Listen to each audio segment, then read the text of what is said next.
Hi friends, ആർ4ഐയിലേക്ക് എല്ലാവർക്കും ഒരിക്കൽ കൂടി സ്വാഗതം.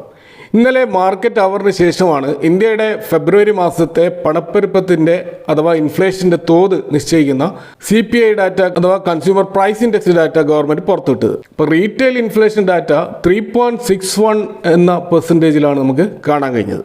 ഇപ്പോൾ 2024 ഇതേ മാസം രേഖപ്പെടുത്തിയ 5.09 എത്രയോ കുറവാണിത്. കൂടാതെ കഴിഞ്ഞ ജനുവരി രേഖപ്പെടുത്തിയ 4.3 താഴെ ഇത് വന്നിരിക്കുകയാണ്. അപ്പോൾ അനലിസ്റ്റുകളുടെ എക്സ്പെക്റ്റേഷൻ 3.85 ആയിരുന്നു. അപ്പോൾ അതിനേക്കാൾ കുറവായിട്ടാണ് CPI ഡാറ്റ വന്നിട്ടുള്ളത്.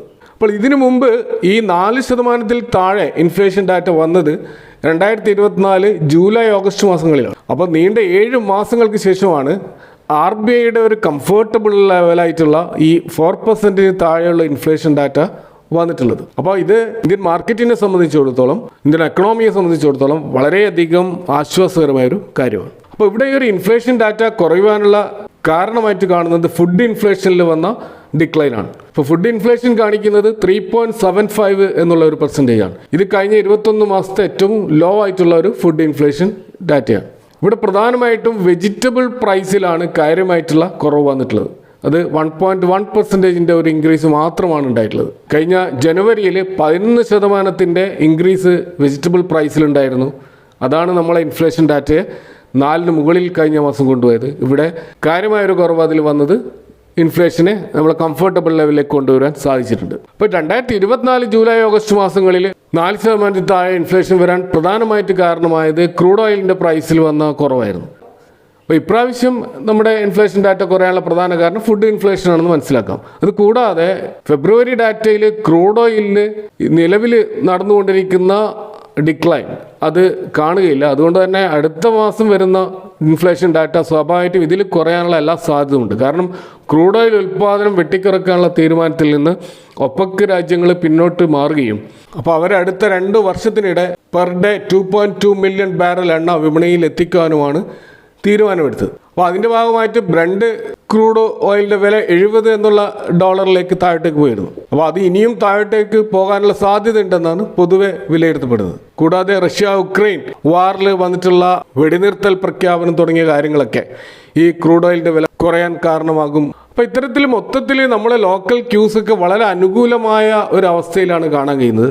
അപ്പോൾ അതുകൊണ്ട് തന്നെ RBIയുടെ ഒരു മോണിറ്ററി പോളിസി കമ്മിറ്റി അതിപ്പോൾ April 7 to 9 എന്നുള്ള ആ ഒരു സിറ്റിങ്ങിൽ അവർ തീർച്ചയായിട്ടും ഒരു റേറ്റ് കട്ടിനെ കുറിച്ച് ഗൗരവമായിട്ട് ആലോചിക്കാനുള്ള എല്ലാ സാധ്യതയുമുണ്ട്.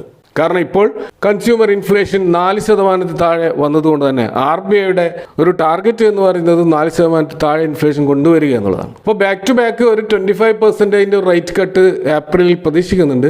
കൂടാതെ അതിനുശേഷം വരുന്ന മാസങ്ങളിലൊക്കെ റേറ്റ് കട്ടിനുള്ള സാധ്യതകളും പൊതുവെ അനലിസ്റ്റുകൾ പ്രവചിക്കുന്നുണ്ട്.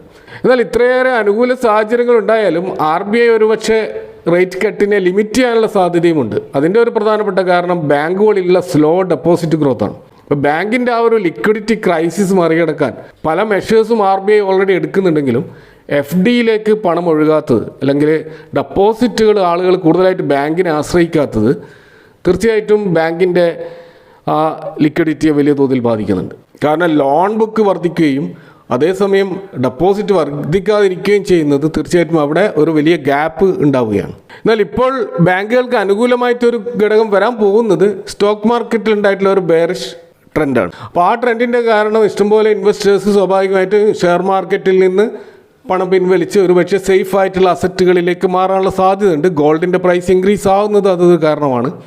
ഇതേപോലെ FD ആശ്രയിക്കുന്നവരും തീർച്ചയായിട്ടും ബാങ്കുകളിലേക്ക് തിരിച്ചു പോകാനുള്ള സാധ്യതയുമുണ്ട്. അങ്ങനെ നോക്കുമ്പോൾ ബാങ്കിൻ്റെ ലിക്വിഡിറ്റി വർദ്ധിക്കാനുള്ള സാധ്യതയുമുണ്ട്. അപ്പോൾ അങ്ങനെ നോക്കുമ്പോൾ നമ്മളെ ഡൊമസ്റ്റിക് മാർക്കറ്റ് എല്ലാ ഘടകങ്ങളും അനുകൂലമായിട്ട് വന്നുകൊണ്ടിരിക്കുന്ന ഈ ഘട്ടത്തിൽ പക്ഷേ ഗ്ലോബൽ മാർക്കറ്റിൽ കാര്യങ്ങൾ ഇപ്പോഴും അനിശ്ചിതത്വത്തിൽ തുടരുകയാണ്. ഇന്നലെ പ്രസിദ്ധീകരിച്ച US ഇൻഫ്ലേഷൻ ഡാറ്റ മോശമല്ലായിരുന്നു. കാരണം പ്രീവിയസ് ഡാറ്റയായിട്ടുള്ള 3% നിന്നും അത് 2.8% ആയിട്ട് കുറഞ്ഞിട്ടുണ്ട്. ഫോർകാസ്റ്റ് ചെയ്തത് 2.9 മാത്രമാണ്. അപ്പോൾ എക്സ്പെക്റ്റേഷനേക്കാൾ കുറവായിട്ടാണ് ഡാറ്റ വന്നിട്ടുള്ളത്. അപ്പോൾ അത് തീർച്ചയായിട്ടും US എക്കണോമിയെ സംബന്ധിച്ചിടത്തോളം ഗുണകരമാണെങ്കിലും ഈ ഒരു അനുകൂലമായിട്ടുള്ള ഒരു inflation data American federal reserve rate കട്ടിലേക്ക് നീങ്ങാൻ ഇതവരെ പ്രേരിപ്പിക്കുമെന്ന് തോന്നില്ല. കാരണം ഈ ഒരു ഡാറ്റ ഫെബ്രുവരിയിലുള്ള മാർക്കറ്റിനെ ബേസ് ചെയ്തുകൊണ്ടാണ്. അതിനുശേഷമാണ് മാർച്ചിൽ ഇപ്പോൾ ട്രംപിൻ്റെ താരിഫ് നയങ്ങളൊക്കെ വരുന്നത്. കൂടാതെ ഏപ്രിലിലും ട്രംപിൻ്റെ റെസിപ്രോക്കൽ താരിഫും വരുന്നുണ്ട്. അപ്പോൾ അതൊക്കെ സൃഷ്ടിക്കാൻ പോകുന്ന ഇൻഫ്ലേഷൻ US മാർക്കറ്റിനെ ഉറ്റുനോക്കുന്നുണ്ട്. അപ്പോൾ സ്വാഭാവികമായിട്ടും ഇൻഫ്ലേഷൻ അടുത്ത മാസങ്ങളിലേത് വർദ്ധിക്കാനുള്ള സാധ്യതയും പൊതുവെ ഫോർകാസ്റ്റ് ചെയ്യപ്പെടുന്നുണ്ട്. അപ്പോൾ അങ്ങനെ ആകുമ്പോൾ റേറ്റ് കട്ട് ഇനിയും ഡിലേ ആവാനുള്ള സാധ്യതയാണ് അമേരിക്കൻ മാർക്കറ്റിൽ കാണുന്നത്. അപ്പോൾ ഗ്ലോബലി കാര്യങ്ങൾ അനിശ്ചിതത്വത്തിൽ തുടരുന്നത് കൊണ്ട് തന്നെ നമ്മുടെ ഇന്ത്യൻ മാർക്കറ്റ് ഇന്ന് പോസിറ്റീവിൽ ഓപ്പൺ ചെയ്തെങ്കിലും നെഗറ്റീവിലാണ് ക്ലോസ് ചെയ്തത്.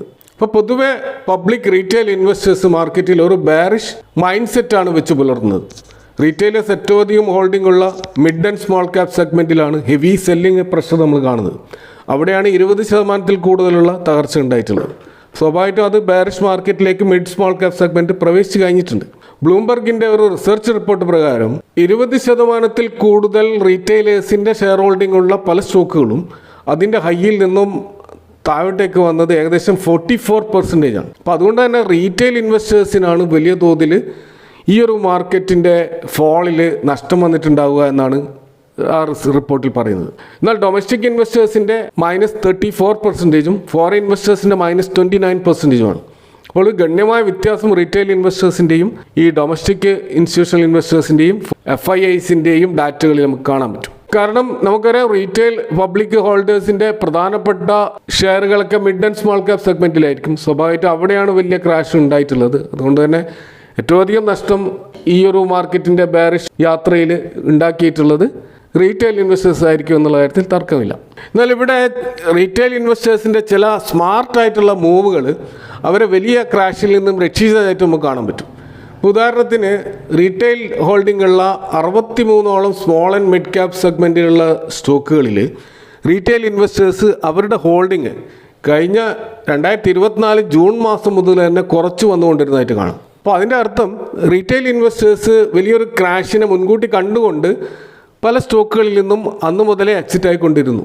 അപ്പോൾ ഇത് ഒന്നുകിൽ പാനിക് സെല്ലിങ്ങിൻ്റെ ഭാഗമായിട്ട് അവർ വിറ്റുകൊണ്ടിരുന്നതാകാം, അതല്ലെങ്കിൽ പ്രോഫിറ്റ് ബുക്കിംഗ് ചെയ്തുകൊണ്ടേയിരുന്നതാവാം, അതല്ലെങ്കിൽ ഇങ്ങനെ ഒരു വലിയ ക്രാഷ് വരുമെന്നുള്ള സ്പെക്കുലേഷൻ്റെ ഭാഗമായിട്ട് വിറ്റത്. അതെന്താണെന്ന് നമുക്ക് കൃത്യമായിട്ട് അറിയില്ല. പക്ഷേ അവിടെ നമുക്ക് കാണാൻ കഴിയും 2024 ജൂൺ ക്വാർട്ടർ, സെപ്റ്റംബർ ക്വാർട്ടർ, അതുപോലെ തേർഡ് ക്വാർട്ടറിലായിട്ടുള്ള ഡിസംബർ ക്വാർട്ടറിലൊക്കെ നമ്മൾ നോക്കുമ്പോൾ കണ്ടിന്യൂസ് ആയിട്ട് റീറ്റെയിൽ ഇൻവെസ്റ്റേഴ്സ് അവരുടെ സ്റ്റേക്ക് കുറച്ച് കൊണ്ടുവന്ന 63 സ്റ്റോക്കുകൾ നമുക്ക് കാണാൻ പറ്റും.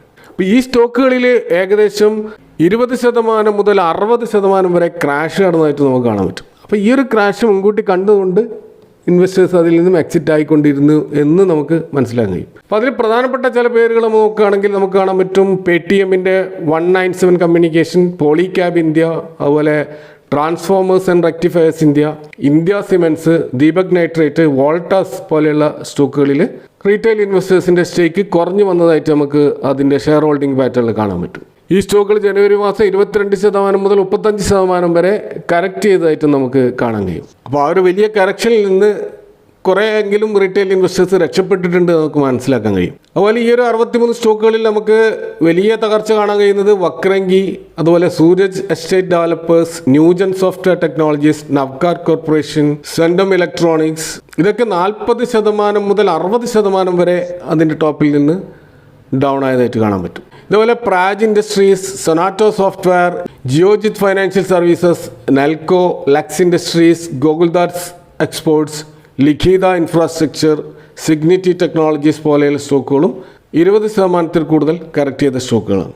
അപ്പോൾ 3 ക്വാർട്ടർ മുമ്പേ ഇത്തരം സ്റ്റോക്കുകളിൽ നിന്നൊക്കെ റീറ്റെയിൽ ഇൻവെസ്റ്റേഴ്സ് ഘട്ടം ഘട്ടമായിട്ട് അവരുടെ സ്റ്റേക്ക് കുറച്ച് വന്നുകൊണ്ടിരുന്നതായിട്ട് നമുക്ക് ഷെയർ ഹോൾഡിംഗ് പാറ്റേൺ പരിശോധിച്ചാൽ മനസ്സിലാവും. പക്ഷേ ഇവിടെ നമ്മൾ തികച്ചും കോൺട്രാഡിക്ടറി ആയിട്ടുള്ള മറ്റൊരു കാര്യം കാണാൻ കഴിയുന്നത് ഈ റീറ്റെയിൽ ഇൻവെസ്റ്റേഴ്സ് അവരുടെ സ്റ്റേക്ക് കുറച്ചപ്പോൾ ഇത് കൂടുതലായിട്ട് വാങ്ങിയിട്ടുള്ളത് ഡൊമസ്റ്റിക് ഇൻസ്റ്റിറ്റ്യൂഷണൽ ഇൻവെസ്റ്റേഴ്സും ഫോറിൻ ഇൻവെസ്റ്റേഴ്സുമാണ്.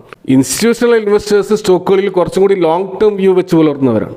ഈ വിഷയവുമായി ബന്ധപ്പെട്ടുള്ള നിങ്ങളുടെ അഭിപ്രായങ്ങളും കമൻറ്റുകളും അറിയിക്കുക. Thank you for watching. See you next time with another video.